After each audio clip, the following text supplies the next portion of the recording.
Assalaamu calaykum. Waxaan halkan idinkula wadaagayaa muuqaal ka mid ah kuwa nolosheena saameyn ku yeelan doona, kuna reebi doona raad aan weligeen u ayno, oo nolosheena inta ka dhiman noo noqda maal aan cidna naga qaadanayn. Waa sheeko dheer oo ku saabsan nolosha isbarbardhigida, inaan nolosheena aan cid kala barbardhigno.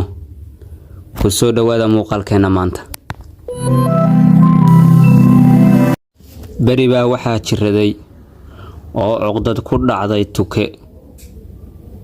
dhibaatada haysatana waxay ahayd inuu u bogi waayay kalarkii Ilaahay u abuuray ee ah kalarka madowga ama midabka madowga. Maalin maalmaha ka mid ah ayuu la kulmay nin oday ah. Wuxuu uga warramay dhibaatada haysata iyo sida uu baryahan u xanuunsan yahay. Odaygii ayaa ku yiri, haddaad mar kale jaanis heli lahayd, maxaad jeclaan lahayd inaad noqotid? Tukihii ayaa ku jawaabay, waxaan jeclaan lahaa inaan noqdo shimbirta booloboolada. Odaygii ayaa yiri, haddaba soo warayso oo bal arag nolosha ay ku nooshahay booloboolada, ama shimbirta la yiraahdo swan afka qalaad lagu yiraahdo, oo badanaa meelaha biyaha la joogta.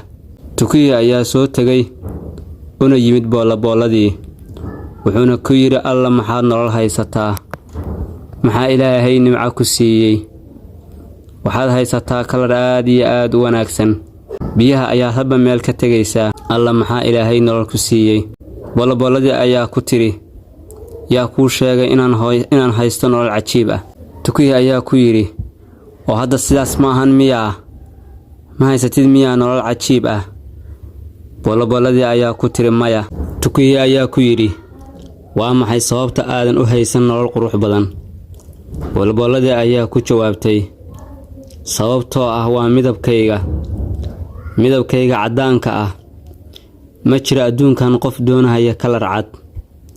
waxaan ku ahay keligay, mana jecli kalarka aan hadda haysto. Tukihii ayaa ku soo laabtay ninkii odayga ahaa. Wuxuuna ku yiri, hal mar oo kale jaanis isii. Odaygii ayaa yiri, haddaba maxaa jeclaan lahayd inaad noqotid?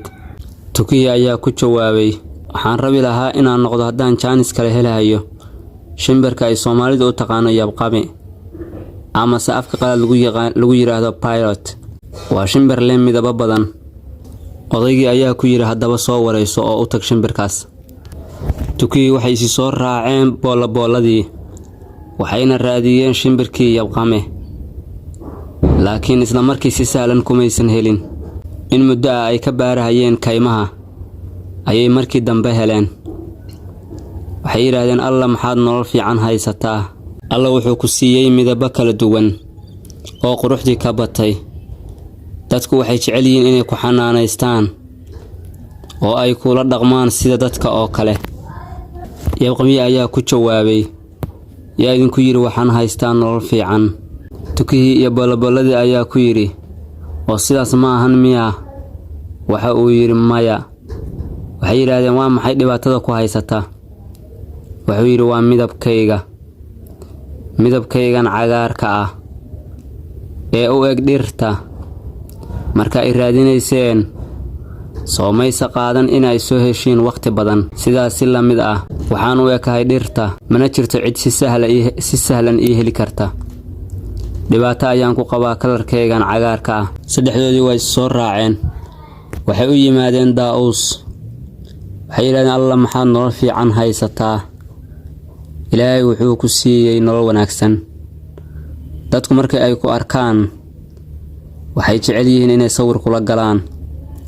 markaad baalahaaga kalarada quruxda badan leh aad kala qaadid, cid walba waxay jeclaanaysaa inay sawir ka qaadato. Daa'uuskii ayaa ku yiri, yaa idin sheegay inaan ku noolahay nolol qurux badan? saddexdii kale ayaa yiri, oo haddaba haddaad ku noolay nolol qurux badan, maxaa ku dhibahaya? waa maxay dhibka ku haysta? wuxuu yiri, bal in yar dhagaysta. ma maqlaysiin wax cod ah kaynta dhexdeeda?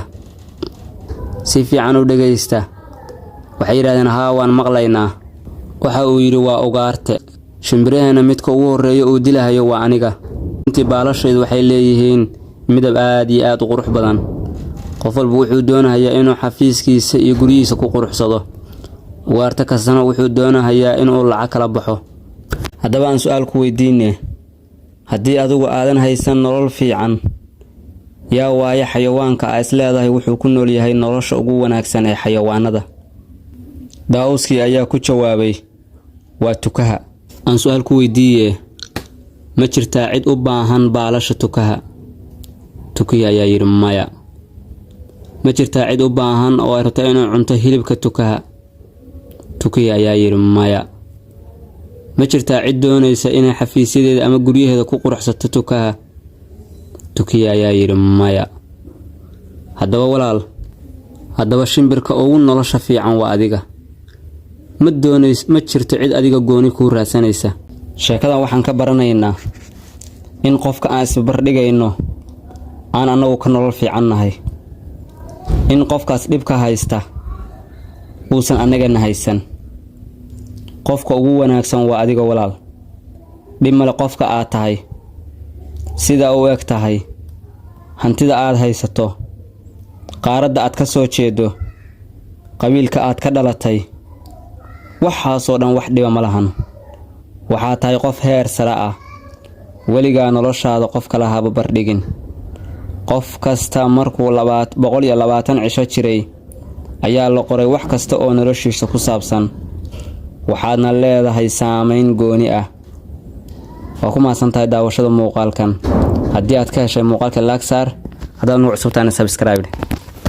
inaad muuqaaladeena si bilaash ku daawatid waa mid aan ugu talagalnay oo waqti badan gelinay. laakiin inaad hal subscribe nagu caawiso waa mid qaadanaysa wax ka yar hal second.